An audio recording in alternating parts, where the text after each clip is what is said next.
In today's video, we're going to be testing the new rally physics in Assetto Corsa.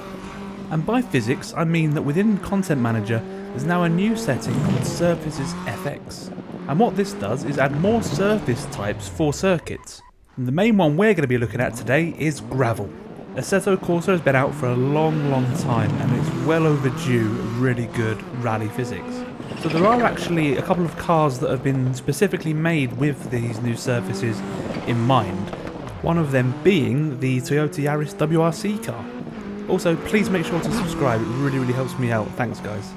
So this is the Toyota Yaris WRC 2024 edition. The new mod. It also has the hybrid system in, which is really cool.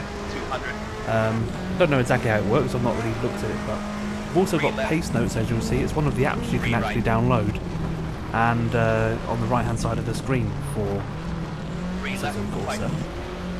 Yeah, just getting a feel of the car, and there is actually quite a lot of grip. It does feel a bit more like the other rally games, and I've had a quick go before already, and you really do feel the car on top of the dirt. Like when you're accelerating, the front is light, and you can kind of, I've never driven a rally car, but I've driven on dirt, and you can feel the front wheels sliding across the floor, and it gives you a really good feel.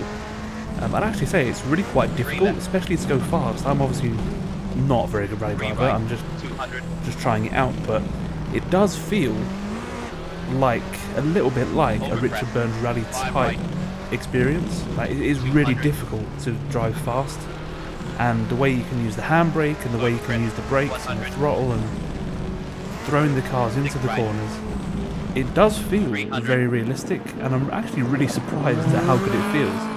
This is the car with the tyres that are designed especially for this new surfaces mod, and obviously this surface is also designed with that in mind, so they are good to go together. Do get a bit of a tail slapper on here. But yeah, the feeling is really good. Like, I feel like I could sit down and play this for hours, just getting used to it, just really having fun, throwing the car through the course. There's about 5 courses, I think, on the website that I found. I think it's rallyassettocorsa.com. There's 2 cars, this and the Celica, and also there is, I think, about 5 or 6 tracks. I think this is a conversion from Richard Burns Rally. But combining this with the pace notes and the physics, it really just feels like you're playing an updated version of Richard Burns Rally. But yeah, honestly, the way the car responds, the way the car goes over jumps, the way the car slides, the way the car feels when you put the throttle on, when you brake, when you lock the brakes, you can quite easily get it wrong into a corner. So yeah, I'm very pleasantly surprised by this. I really am. You can see I've done a 442.7 now. I have no idea if that's any good, probably not. But a few mistakes. But yeah, I really like the way this feels. I think I'm going to be playing this quite a lot more going forward. I thought I'd try a couple of other cars as well, but these cars don't have the updated tyres, so they just have the standard tarmac or street or whatever tyres that they normally have in Assetto Corsa.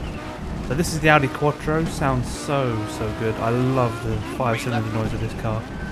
But yeah, you'll see as you come into this left-hander, turn, and the car just washes out. There's no real grip, and it just doesn't bite at all. And you'll notice here as well that when you get into a slide, the car just carries on sliding. It doesn't catch itself, it doesn't catch and go around the corner, it just carries on sliding off the track, almost like you're on ice. So you can tell it's not made for it, and you definitely do need the gravel tyres as well as the surface. Now, I can't take the Yaris up the hill because obviously it's on gravel tyres and there's just no grip. So I'm taking the Audi up, here we are, into the first left-hander. Massive slide, full throttle, so good, 4-wheel drift through there. Now the short wheelbase really helps us around the hairpins, and really short gears in this as well, just for this run up the hill. Again, hard on the brakes, do wash out a little bit wide, but we've got the short gears, so the turbo's always engaged, which is great. Then we can throw this across the curbs just because it's a rally car and the suspension's awesome. Down into second, full throttle out of here now. Up into third, we can hold third. It does wiggle a little into the entry, but we managed to hold it full throttle now, heading towards the line, and it's going to be a 43.920. So that puts it just ever so slightly faster than the V8 supercar, and just a little bit slower than the British touring car, so it's right in around the touring rally car area, much lower than the NASCAR and the GT3 car, but yeah, faster than the V8 supercar, so it's not the slowest race car on the list. To conclude then, I think the rally mode and the new surface effects are really, really good. I think that they are a massive step forward for Assetto Corsa. They're a new challenge for Assetto Corsa players, and if you're a rally fan and you like rally cars and the way that the cars handle and that style of driving, you will love this. I think I went into it expecting it to be not very good, and it would just handle like a normal race car, maybe a little bit more slidey, but it really does feel like a rally mode, and you have to be really careful. I went in, you know, bonsai and just went crazy and was just crashing all the time, but you bring it back, you slow it down, and you start almost dancing the car, and yeah, it feels really, really good. So make sure you go and download it. It's on Content Manager, it's obviously free, and yeah, thanks so much for watching. Please like and subscribe, and I'll see you in the next video. Cheers.